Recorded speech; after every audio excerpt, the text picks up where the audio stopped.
Intento de estar aquí después de 2 domingos en los cuales, por razones de trabajo, me voy a quitar la mascarilla. Por razones de trabajo, pues no he podido estar, ¿no? Pero me gustaría comentar algo respecto con las razones de trabajo, ¿vale? Los cristianos somos muy propensos a creer que cuando trabajamos los domingos lo enfocamos de una manera pésima, triste. Yo lo digo con alegría, porque a mí me gusta mi trabajo y reconozco que cada vez que tengo que trabajar un domingo, os echo mucho de menos este momento, pero también lo veo como una oportunidad de llevar la iglesia a ese lugar donde vas a trabajar. Es una oportunidad en la cual, o con la cual, puedes estar en contacto con gente que no escucharía quizás la oportunidad o no tendría la oportunidad de escuchar de Dios algo, un detalle, cualquier cosa que puede surgir. Y quería dejaros este pequeño comentario por si os sirve de ayuda. ¿Amén? Bueno, combustible que no se agota, ese es el título de mi mensaje de hoy, un mensaje que tenía ya en mente desde hace algún tiempo. Y bueno, pues hoy ha llegado la oportunidad de que podamos escucharlo, ¿no? Quiero usar también la frase que he utilizado en 2 de mis predicaciones anteriores, de un teólogo al cual yo pues ya he comentado alguna vez que sigo y leo. Y bueno, os voy a recordar la frase, ¿cuál es? La he acortado porque la quiero centrar en el tema de hoy, ¿no? Dice así: los momentos de mayor vulnerabilidad también son los de una fe más asentada. Bueno, pues ya sabéis de qué va el mensaje, ¿no? Del combustible que no se agota. La fe, ¿qué es la fe?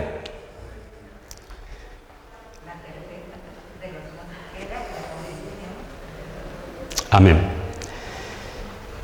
Fe es igual a creencia, a confianza. La fe no es, me gustaría aclararlo, la fe no es tener un carácter alegre, positivo, optimista, que está muy bien y ayuda, pero entonces la gente que tuviera un carácter más tranquilo, menos alegre, menos optimista, ¿estaría exenta de tener fe? ¿Verdad que no? Por otro lado, la fe se ayuda. Hay estudios, demostraciones científicas, estudios, que dicen que las personas con fe, con vida interior, con vida espiritual, se recuperan mucho mejor y con mejor pronóstico que aquellas que no creen. Lo dicen los estudios, ¿vale? Bueno, dicho esto, me gustaría que me acompañarais a ver varios aspectos de la fe. No os hagáis muchas ilusiones de que esta es la predicación definitiva de la fe, ¿vale? Es un humilde mensaje acerca de la fe, ¿vale? Yo creo que eso lo tenéis en cuenta. Bueno, preguntaba antes qué es la fe. Según la Biblia hay 2 respuestas para lo que es la fe. Una la ha dicho mi tía Samantha, Hebreos 11:1. Después casi no lo sabemos de memoria. Yo no lo voy a recitar de memoria por si me equivoco, ¿vale? Y voy a quedar mal, pero lo voy a leer. Es pues la fe, Hebreos 11:1, es pues la fe, la certeza de lo que se espera, la certeza de lo que se espera, la convicción de lo que no se ve. Esta es una. ¿Y qué quiere decir esto? ¿Qué pensáis que quiere decir la certeza de lo que se espera? Pues podemos decir que creemos en las promesas que Dios nos ha dado, que vienen recogidas en la Biblia. Tenemos esa certeza de que Dios no miente, de que Dios no se olvida. Dios no necesita agenda para anotar sus promesas para con nosotros, para con sus escogidos, para con su pueblo. Él no necesita, Él no se olvida. Él va a cumplir esas promesas que, repito, vienen recogidas en su palabra. La convicción es que creemos en el carácter de Dios, en el carácter fiable de Él. Él no cambia. Hemos cantado antes, si no recuerdo mal, que Él siempre Bueno, lo hemos cantado antes. Es así, Dios no cambia. Dios no cambia. Podemos confiar en Él, en que su carácter es inmutable. Él está por nosotros, a favor nuestra. Y esa es la certeza y la convicción que podemos tener. Elígelo, pero da un paso y arriésgate. Arriésgate a creer en esto que estoy diciendo. La otra parte que decía está en Efesios 2, 8.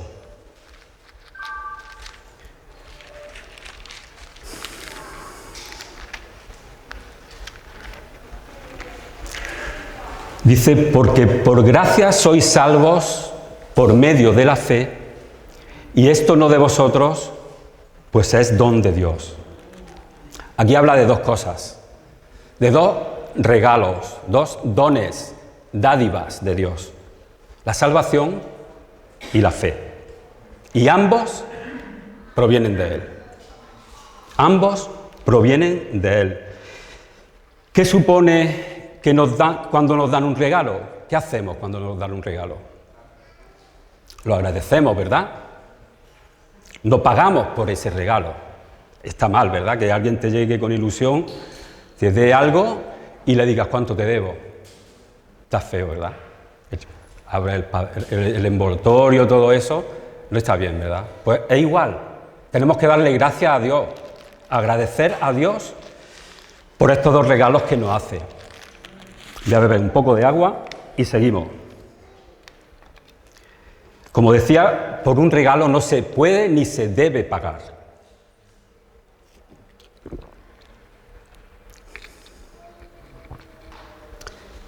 La fe, por lo tanto, si creemos que es un regalo, tenemos que entender que no es un intercambio comercial, ¿no? Que no es un negocio, no es un trueque. Es decir, no podemos pagar por ello, no podemos comprarla tampoco. ¿A dónde vamos a comprar la fe? ¿Carrefour? ¿Al Hipercor? No podemos comprar la fe. Pero sabéis, hay un relato en la Biblia, en Hechos 8, 9 al 24, también es conocido, en el cual, si queréis podéis buscarlo, en el cual se habla de un mago, un Houdini de la época, que al ver las señales que hacían en Samaria, Felipe, Pedro, cuando oraban por las personas y recibían el Espíritu Santo, este hombre llegó a convertirse, Simón, dice ahí en ese texto. El hombre quiso comprar ese don. ¿Lo leemos? Hechos 8, 9 al 24.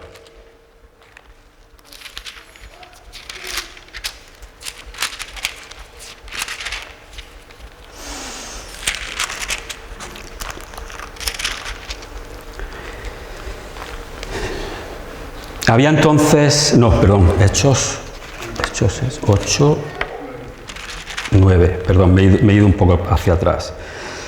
Pero había un hombre llamado Simón que antes ejercía la magia en aquella ciudad y había engañado a la gente de Samaria haciéndose pasar por algún grande. A este oían atentamente todos, desde el más pequeño hasta el más grande, diciendo, este es el gran poder de Dios. Y le estaban atentos porque con sus artes mágicas les había engañado mucho tiempo. Pero cuando creyeron a Felipe, que anunciaba el Evangelio del reino de Dios y el nombre de Jesucristo, se bautizaban hombres y mujeres. También creyó Simón mismo, es decir, el mago creyó a la predicación. Y habiéndose bautizado, estaba siempre con Felipe. Y viendo las señales y grandes milagros que se hacían, estaba atónito, estaba perplejo. Cuando los apóstoles que estaban en Jerusalén oyeron que Samaria había recibido la palabra de Dios, enviaron allá a Pedro y a Juan, los cuales, habiendo venido, oraron por ellos para que recibiesen el Espíritu Santo. porque aún no había descendido sobre ninguno de ellos, sino que solamente habían sido bautizados en el nombre de Jesús. Entonces les imponían las manos y recibían el Espíritu Santo. Cuando vio Simón que por la imposición de las manos de los apóstoles se daba el Espíritu Santo, les ofreció dinero. Quería comprar el don de Dios.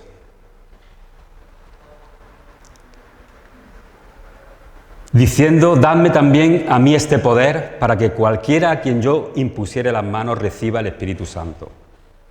Entonces Pedro le dijo, tu dinero perezca contigo, porque has pensado que el don de Dios se obtiene con dinero. Hermano, el don de Dios no se obtiene con dinero, ningún don de Dios se obtiene con dinero. Pero, ¿y cómo se puede obtener? Pues a través de la salvación, a través de entregar tu vida a Cristo, y ahí empieza la dirección correcta. Bueno, algunas cuestiones sobre la fe. Visto esto que hemos hablado, que hemos leído, me gustaría que viéramos algunas cuestiones sobre la fe. Como hemos visto antes, la patente, el copyright de la fe es de Dios. Es un don de Él, el copyright lo tiene Él, la patente es de Él. Y me gustaría que viéramos también algunas cuestiones interesantes que he estado descubriendo mientras preparaba el mensaje, ¿vale? Una de ellas, podemos pensar que la fe tiene nacionalidades. Podemos pensar que la fe, los judíos son los number one para la fe, porque son el pueblo escogido de Dios, ¿no? O puede ser algo más moderno, nos situamos en algo más moderno, en Norteamérica, pasa al contrario que en España. Allí son todos protestantes o evangélicos y unos poquitos católicos. Entonces, allí está lo máximo de la fe. ¿Lo pensamos? No. Vamos a leer un texto interesante, dos textos interesantes al respecto, ¿vale? Uno de ellos está en Mateo 8, 5 al 13. Texto muy conocido también, ahora lo veréis. Mateo 8 del 5 al 13.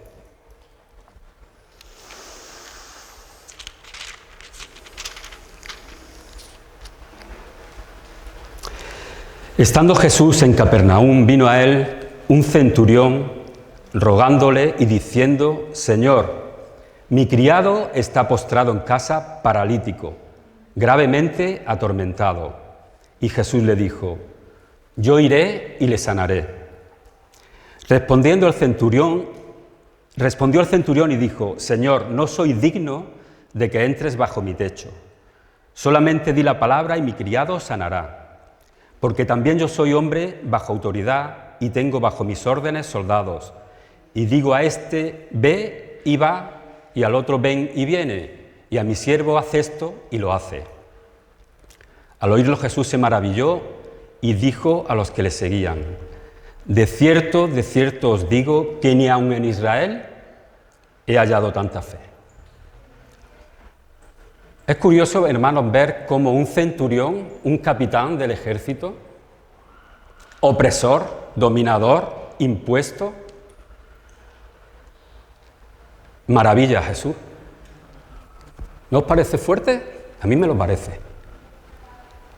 Un romano que diga, Jesús, el Hijo de Dios, no he hallado tanta fe en los míos.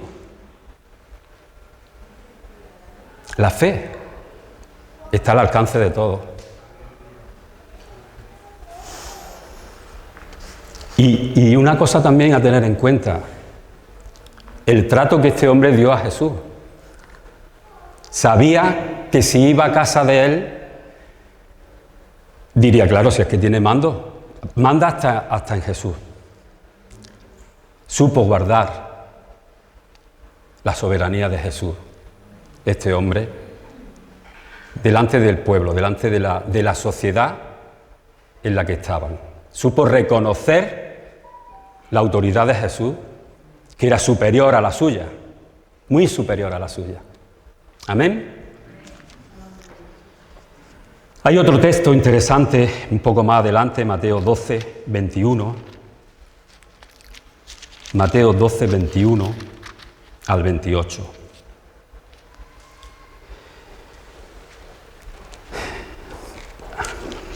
Espérate que me estoy liando hoy yo. Mateo 12, 21.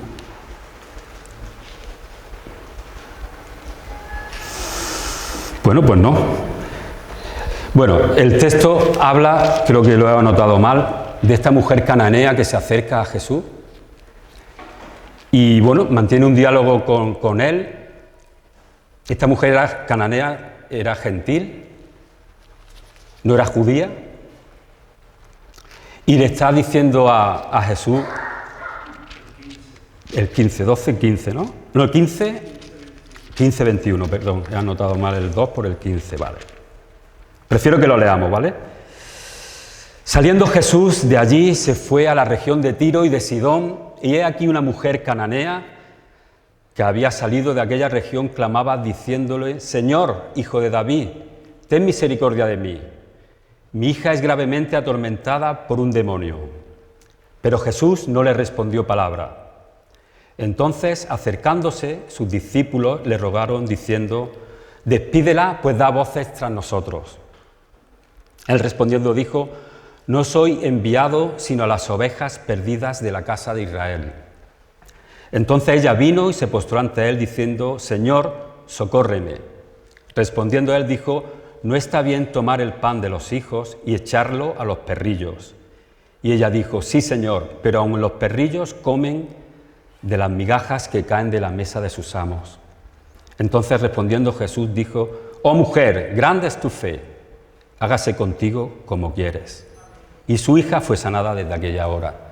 Segunda admiración de Jesús, esta vez sobre un gentil, los excluidos. ¿Sabéis qué decían de los que pensaban de los gentiles, los judíos?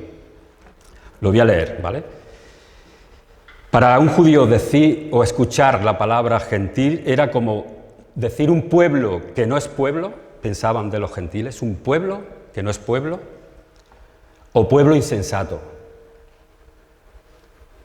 Otra lección de fe de alguien que no era judío. Bueno, seguimos avanzando. La fe, otra curiosidad, otro detalle, otro aspecto que he descubierto, es que la fe no entiende de edades. La fe no entiende de edades. La fe no necesita pedirte el DNI ni la fecha de nacimiento. ¿Queréis que lo veamos? Mateo 21, 15 al 16.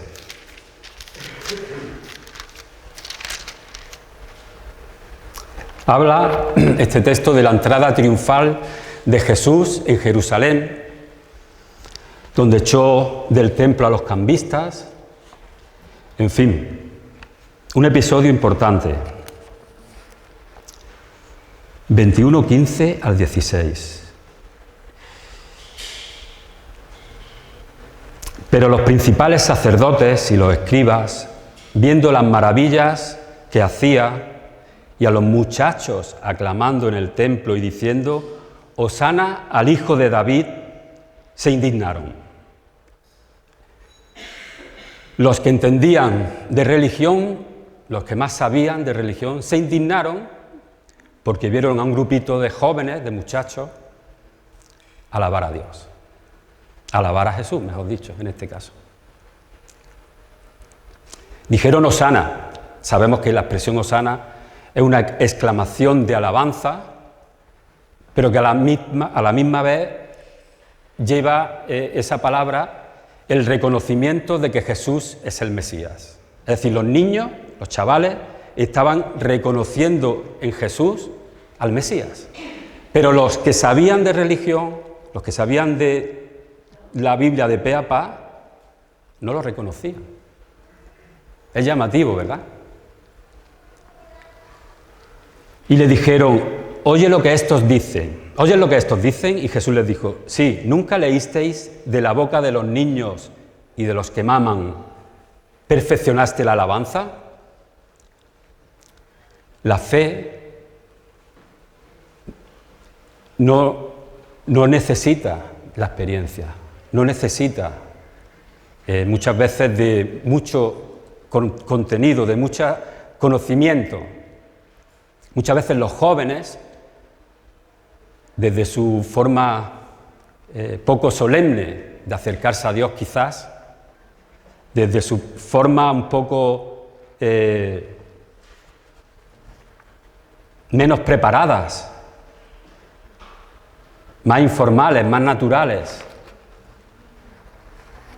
tienen la sensibilidad que nosotros a través de los años y de muchos cultos y de muchas reuniones y de muchos eventos que hemos participado, la hemos perdido.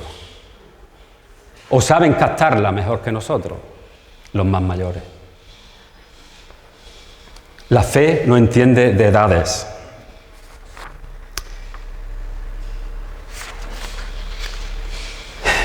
Otro aspecto que me llamó la atención, un segundito.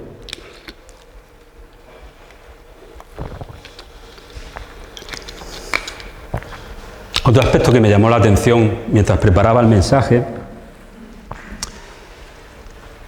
es que podemos pensar también a través de los años que si las cosas nos van mal, es porque no tenemos fe o no tenemos suficiente fe. Algo habremos hecho. Y, hermano, esto no es así. Esto no es así. Tenemos que, como siempre o muchas veces digo cuando me toca predicar, tenemos que acercarnos a la Biblia de una forma personal y en el momento en el que tú estás. La Biblia se actualiza al siglo XXI, está actualizada al siglo XXI. Tenemos que entenderlo así. Tenemos que entenderlo así. La Biblia es válida para tu vida en estos momentos, pero tienes que situarte en ella. Tienes que situarte en ella. Segunda de Corintios 11, 23 al 27.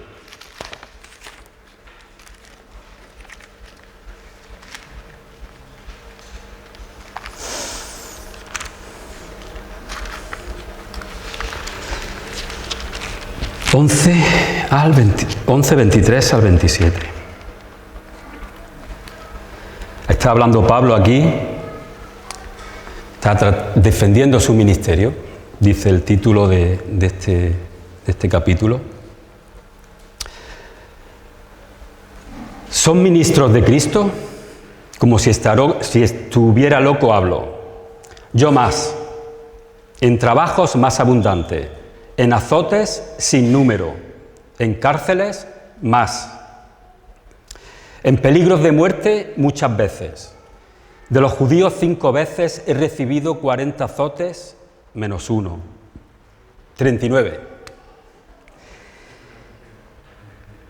3 veces he sido azotado con varas, 1 vez apedreado, 3 veces he padecido naufragio. 1 noche y 1 día he estado como náufrago en alta mar. En camino muchas veces, en peligros de ríos, peligros de ladrones, peligros de los de mi nación, peligros de los gentiles, peligros en la ciudad, peligros en el desierto, peligros en el mar, peligros entre falsos hermanos, en trabajo y fatiga, en muchos desvelos, en hambre y sed, en muchos ayunos, en frío y en desnudez. Madre mía, ¿eh? Qué poca fe tenía Pablo. Era un hombre sin fe.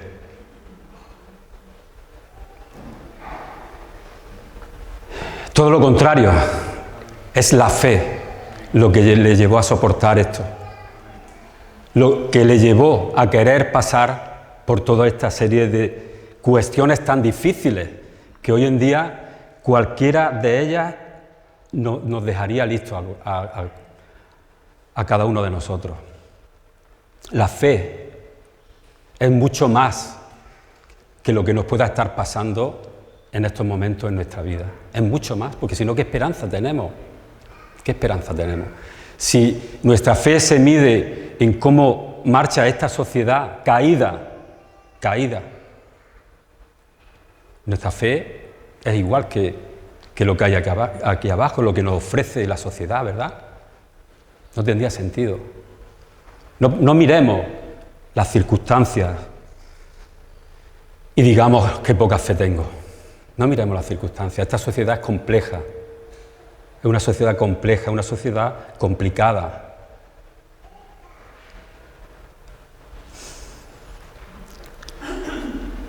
Otra cuestión interesante que he descubierto es que la fe, bueno, la misma palabra fe a mí ya me indica acción. Y bueno, a Pablo, imaginaros si ha sido acción, ¿no? Con lo que hemos leído. La misma palabra fe indica acción, movimiento, ¿verdad? Como la palabra vida, ¿no? La palabra vida significa movimiento, ¿no? Los niños nacen, crecen, no nos quedamos siempre en el mismo tiempo, en el mismo lugar. La palabra fe indica acción, implica dinamismo. Y además déjame decirte algo, incluso implica cierta cantidad de valentía, de arrojo, porque estamos en una sociedad, como decía antes, complicada y no vemos claramente hacia dónde vamos, ¿no? Implica valentía, implica arrojo. Vamos a leerlo en Hechos 9, 10, 17, algo que le pasó a un personaje que solo aparece, si no recuerdo mal, en esta parte de la Biblia, pero crucial. Su papel fue crucial. Hechos 9, 10 al 17.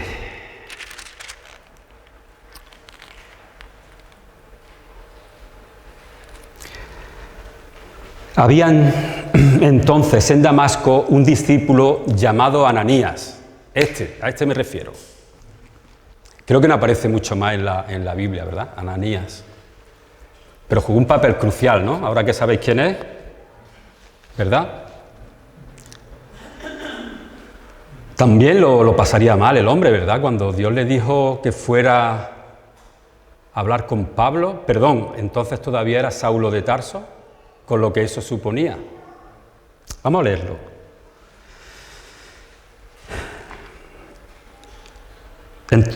Hemos dicho Hechos 9, 10. Había entonces en Damasco un discípulo llamado Ananías, a quien el Señor dijo en visión: Ananías, y él respondió: heme aquí, Señor. Y el Señor le dijo: levántate y ve a la calle que se llama Derecha y busca en casa de Judas a uno llamado Saulo de Tarso, porque he aquí él ora. Y ha visto en visión a un hombre llamado Ananías, que entra y le pone las manos encima para que recobre la vista. Versículo 13.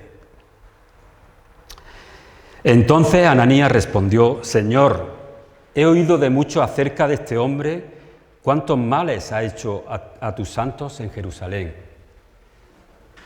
Imagínate que te está diciendo a ti Dios que vaya a ayudar o a sanar a un hombre que estaba en Damasco precisamente porque quería ejecutar a uno como tú o a muchos como tú. Y en visión se le aparece Dios y le dice que haga eso. Qué fácil, ¿verdad? Vale, sí, es Saulo de Tarso. Si solo en el capítulo anterior vio cómo ejecutaban a Esteban y le daban su ropa a él, eso es pan comido.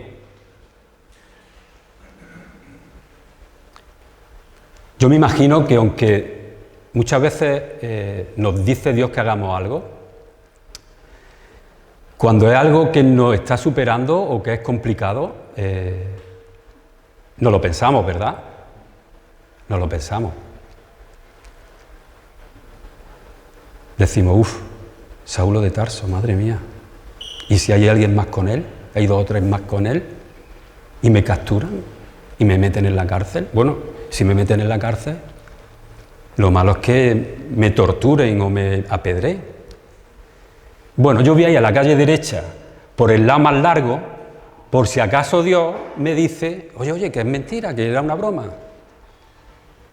Y me imagino que Ananías daría 3 vueltas al pueblo antes de ir a la calle derecha, ¿no?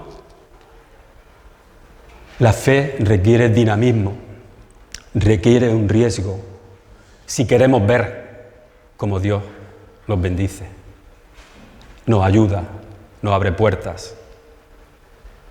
Si nos quedamos en la teoría, si nos quedamos estáticos, podemos querer estar orando. Quizás Ananías llevaba años orando, Señor, úsame, Señor, úsame, Señor, úsame. Ahora te quiero usar. Y era el momento de Ananías. Momento difícil, es verdad. Momento duro, es verdad. Miedo, mucho. Pero él fue. Y jugó un papel crucial. De hecho, viene reconocido en un libro de la Biblia. Sanó a Pablo. O Dios sanó a Pablo a través de Ananías. La fe requiere un poco de valentía. Si queremos ver cómo Dios obra, tenemos que ir y obedecer aquellas cosas que Él nos dice, que Él nos muestra. Aunque no lo veamos claro, si no es de Dios se cerrará la puerta, pero si es de Dios se abrirá y verás la gloria de Dios sobre tu vida. Bueno, no queda ya mucho. El reino de Dios y la fe también tienen una medida oficial. Igual que tenemos medidas para los metros, para el suelo, medidas lineales, quería decir, medidas náuticas, tenemos medidas para los líquidos, pues en el reino de Dios existe también una medida. ¿Queréis que lo veamos? Este texto sí es verdad que nos va a sorprender. Lucas 17, 6. Lucas 17, 6.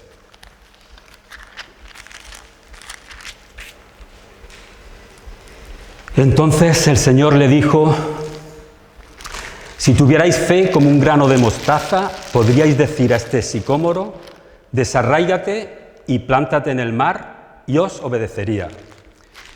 He traído unos granos de mostaza, los voy a dejar por aquí para que luego los veáis.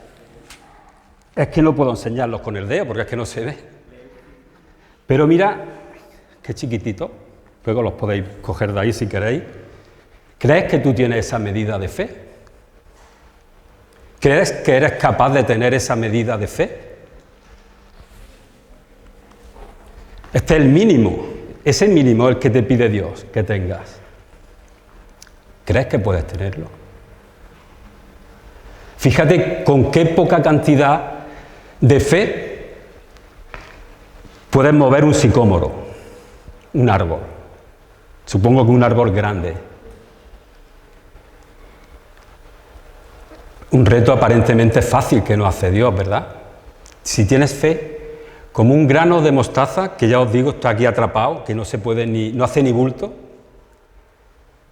puedes decirle a este árbol, a esta montaña, a ese problema que puedas tener tú en estos momentos, que puedas estar viviendo en estos momentos, si tienes esa mijita de fe, lo podrás superar. No estás solo, no eres Superman. Tu fuerza radica en la cruz de Cristo y en su Espíritu Santo que mora en ti. ¿Crees que puedes tener esa cantidad de fe? Es mucho pedir tener esa fe. Bueno, ya estoy terminando. Igual que Ananías, puede que cualquiera de nosotros, como decía antes, pueda estar enfrentando en estos momentos momentos difíciles, momentos que no ve claro qué tiene delante, qué debe hacer, por dónde debe tirar, la calle derecha. Pero yo te digo una cosa, ponte en marcha. Pídele a Dios que te diga algo y ponte en marcha. Aunque te diga que vaya a la casa de Saulo de Tarso, que puede que te juegue el cuello, hazle caso. Hazle caso a lo que te está diciendo Él. Hay una canción de Marcos Vidal sobre la fe, que una de las partes dice: no es por vista, es por fe, no es un sentir, no es un placer, un compromiso hasta el final es tu papel, es mi papel.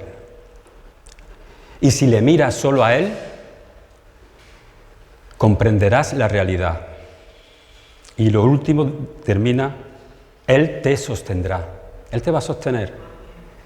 En los momentos en los que puedas estar pasando ahora o en el futuro, Él te va a sostener, igual que sostuvo a Pablo en todo lo que hemos leído, todas las vicisitudes que pasó negativas.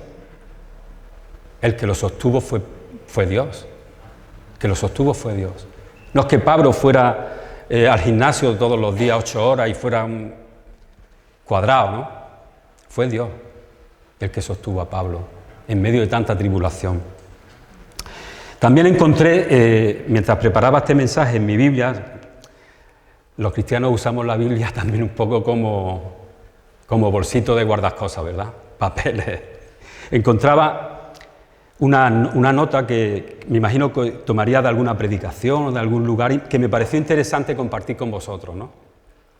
Dice: indicadores del rumbo marcado por Dios. El primero, ¿qué nos dice el Señor por medio de su palabra? ¿Qué nos dice el Espíritu Santo? Es verdad que es subjetivo, ¿no? Lo que nos pueda decir el Espíritu Santo es algo intuitivo, ¿no? Pero si es va en la misma línea que lo que dice Dios en su palabra, puede estar confiado. ¿Qué nos dicen las circunstancias del momento? Si los resultados que estamos viendo son favorables o no. Y por último, si tenemos paz, descanso, pues sigue ese rumbo. Con estas pequeñas indicaciones sigue ese rumbo. Bueno, pues vamos a orar, vamos a tomarnos unos momentos de recogimiento, de meditación un poco sobre lo que Dios puede hacer en nuestras vidas y quiere hacer en nuestras vidas. Aleluya, Señor.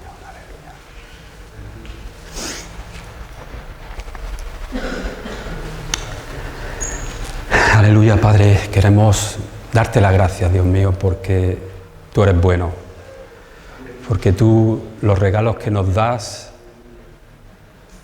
son eficaces, podemos confiar en ellos, Señor, son para nuestro bien, son para nuestra edificación, pero también sirven para edificar y alcanzar a otros, ayudar a otros, bendecir a otros, Señor. Gracias, Padre, por la amplitud de tu amor, por la amplitud de tu enseñanza, Señor, para nuestras vidas. Gracias por lo bueno que tú nos das, Señor, cada día. Porque aunque estemos en un lugar difícil, sabemos que podemos confiar en ti, que tú estás con nosotros, ayudándonos, pendiente a nosotros, no se escapa nada, ni un detalle de nuestras vidas a ti. Gracias, Padre, por ese amor incondicional sobre nosotros, por ese regalo de la fe, Señor. Ayúdanos a usarlo, Señor. Ayúdanos a ponerlo en práctica, Señor. Yo quiero bendecir en este momento a cada uno de mis hermanos aquí presentes, Señor, en tu nombre. Quiero bendecirlos. Quiero darte las gracias por ellos, por sus vidas. Gracias, Dios mío. Gracias también por aquellos que no han podido venir hoy. Que tu bendición también les alcance y les acompañe. Muchas gracias, Padre, en el nombre de Jesucristo. Amén.